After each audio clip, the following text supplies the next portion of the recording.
Hi అండి. ముందుగా అందరికీ హ్యాపీ మదర్స్ డే. ఈ మదర్స్ డేకి మా అమ్మకి ఒక గిఫ్ట్ అయితే తీసుకున్నామన్నమాట. ఆల్రెడీ మా అమ్మ షార్ట్ వీడియోలో చెప్పింది కదా, మేము వచ్చినప్పటి నుండి కుర్చీలు మంచాలు మర్చిపోయింది, కష్టమైనా సరే కిందనే కూర్చుంటున్నాను అని చెప్పింది. తను సరదాగా చెప్పినా నిజంగా చెప్పినా అదైతే నిజమేనండి.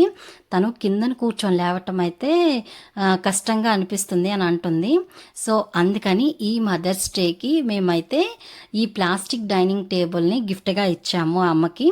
ముందు శారీ అయితే తీసుకుందాము అనేసి అనుకున్నాము, కానీ ఇదైతే వాళ్ళకి యూస్ఫుల్గా ఉంటుంది, అలాగే లైఫ్ లాంగ్ గుర్తుండిపోతుంది. సో అందుకనేసి ఇలా 4 చైర్స్తోని ప్లాస్టిక్ది డైనింగ్ టేబుల్ మా చెల్లి నేను కలిపి తీసుకున్నామన్నమాట.